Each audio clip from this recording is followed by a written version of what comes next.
प्यारा बालको, स्वागत है तव्हांजो सिंधी साहित्य दर जो 12 जी हिन किताब जंहिंजो नालो आहे अदबी सुगंध। असी पढ़ी रहा आहियूं नसुर ऐं नसुर में अॼु असी शुरू कंदासीं पाठ 15 जेको कि आहे छंद ऐं गॾु कंदड़ यानी हिन जी संग्रह कंदड़ आहे डॉक्टर सविता खुराना। पहिरीं पेज नंबर 86 86 ते लेखक परिचय ॾिनल आहे ऐं तव्हां ज़रूरु पढ़ी ॾिसंदा। ऐं हिन खां पोइ अॼु असीं शुरू करे रहिया आहियूं पाठ 15 जिते अखर मात्रा ऐं विराम साही पटण, साही मतिलबु आहे साह पटण यानी थोरो रुकण जो विशेष नियम हुजे उनखे छंद चइबो आहे। यानी छंद जी परिभाषा ॾिनल आहे पहिरीं लाइन में इम्पॉर्टेंट आहे, यानी अखर मात्रा ऐं विराम जो विशेष नियम जिते ॾिनल हूंदो आहे उनखे असीं चवंदा आहियूं छंद। संसार में साहित्य जी शुरुआत कविता सां थी। ऋग्वेद सभ खां पहिरियों ग्रंथ आहे। ऋग्वेद में वेदन जा मंत्र समझण लाइ उन्हनि जी रिथा ऐं संगीत जी व्याख्या करण लाइ नसुर में किताब घणो पोइ ठाहिया विया। यानी कि सभिनी खां पहिरीं अगरि लिटरेचर जी शुरुआत चइजे या साहित्य जी शुरुआत चइजे त उहा थी नसुर सां न बल्कि नज़्म सां, कविता सां थी। सभिनी खां पहिरीं कविता ई लिखी वई हुई। नसुर त पोइ ॾाढो लेट आयो हो। उन्हनि मां छंद शास्त्र पिणु हिकु आहे।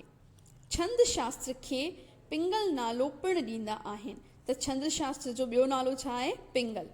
छाकाणि त संस्कृत में पिंगल नाले ऋषिअ वैदिक संस्कृत ऐं लौकिक संस्कृत जे सभिनी छंदनि ते हिकु आला किताब लिखियो।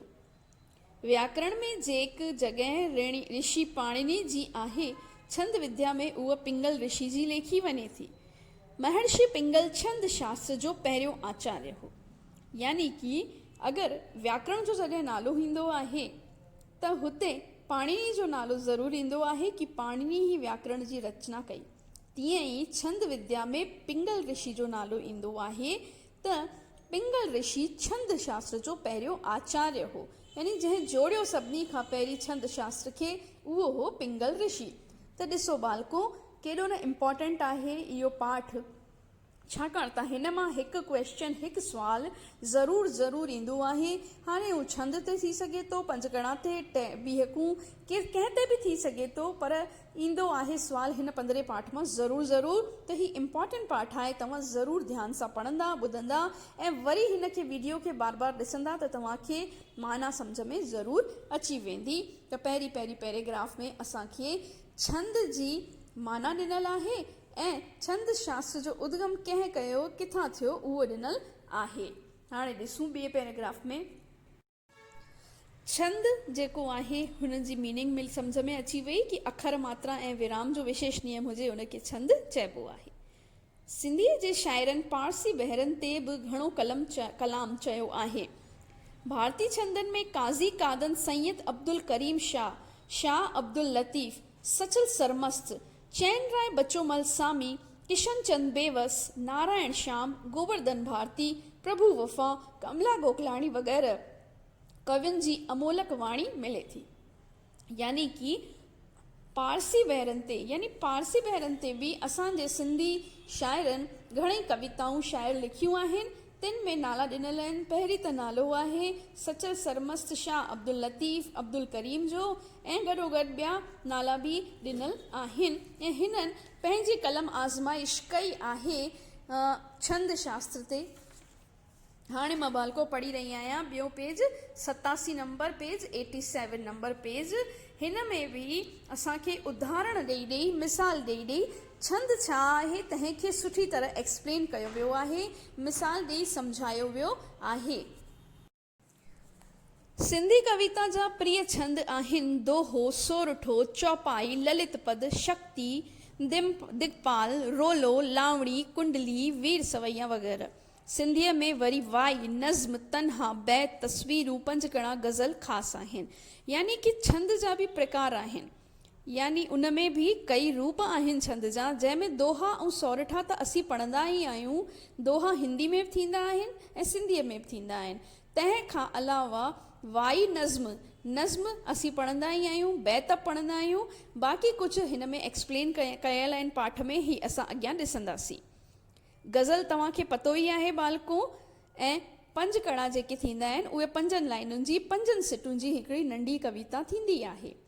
हाणे अचे तो छंद जा 2 क़िस्म थींदा आहिनि। घणा क़िस्म थींदा आहिनि? 2 क़िस्म। हिकु आहे मात्रिक, ॿियो आहे वार्णिक।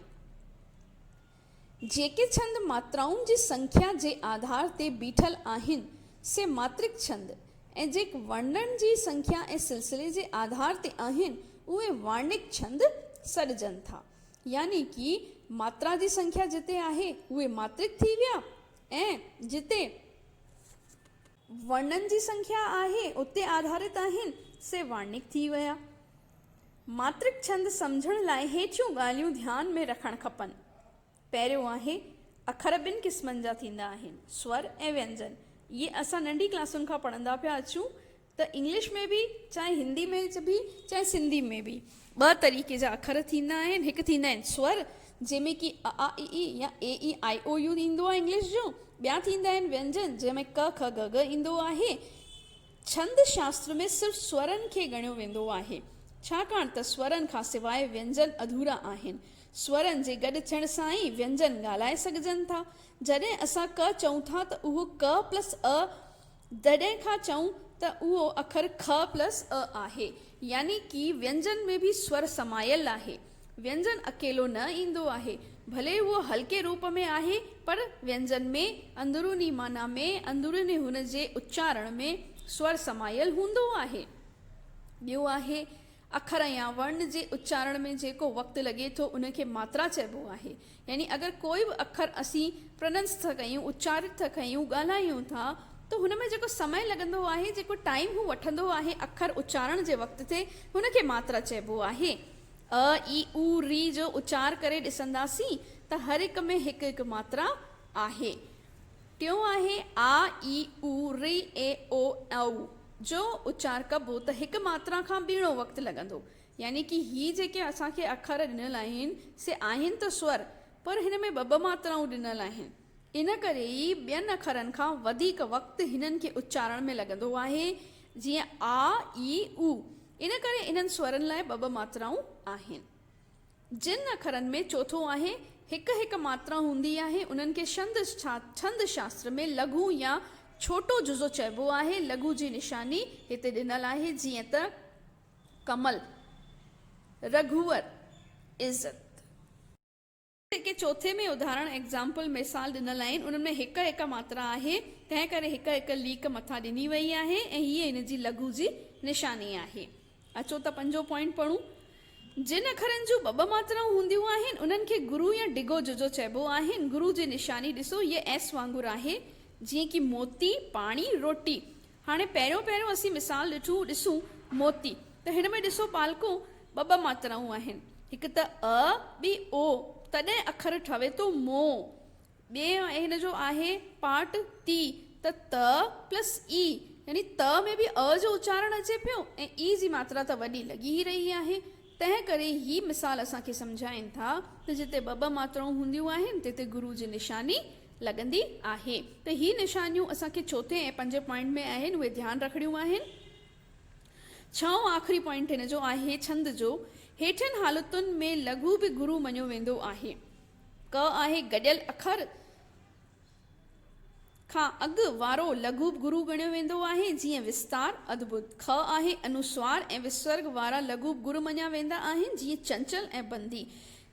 टियों आहे लघु ऐं गुरु उच्चार जे करे किथे गुरु ऐं लघु खे गुरु ॻणे सघिजे थो। बालको, हिन खे तव्हां 2 दफ़ा 3 दफ़ा वीडियो खे ॾिसंदा, पाठ पढ़ी ॾिसंदा, त तव्हांखे ज़रूरु ही सम्झ में अची वेंदो त छंद छा आहे। तमामु सवली भाषा में, तमामु ई सवले एग्ज़ाम्पल मिसाल सां तव्हांखे हिन में सम्झायल आहे। ॾिसो त हाणे वरी हिन खे हिकु एग्ज़ाम्पल सां, मिसाल सां सम्झण जी असां कोशिशि कयूं था कि आख़िर छंद आहे छा ऐं हिन जा रूप कहिड़ा कहिड़ा आहिनि। त बालको, अॼु हिन में ॾिठोसीं असां कि छंद 2 तरीक़े जा थींदा आहिनि, 2 प्रकार जा थींदा आहिनि। हिकिड़ा आहिनि मात्रिक, ॿिया आहे वार्णिक। अखर थींदा आहिनि 2 तरीक़े जा, हिकु थींदा आहिनि स्वर, ॿियो थींदा आहिनि व्यंजन, ऐं लघु जी निशानी अलॻि थींदी आहे, गुरु जी निशानी अलॻि थींदी आहे। आशा कयां थी कि तव्हांखे ही वीडियो सम्झ में आयो हूंदो। हिन वीडियो जो अञा ॿियो पार्ट ईंदो, उहो बि तव्हां ज़रूरु ॾिसंदा त तव्हांखे अॻियां हिन जे पाठ में दोहो सोरठ वग़ैरह जी मीनिंग सम्झ में ईंदी। पहिरीं छंद जी परिभाषा ॾिनल आहे ऐं छंद खे सुठी तरह सम्झण लाइ कुझु पॉइंट्स ॾिनल आहिनि। त बालको मिलूं था अॻिले वीडियो में, तेसीं ताईं जय झूलेलाल।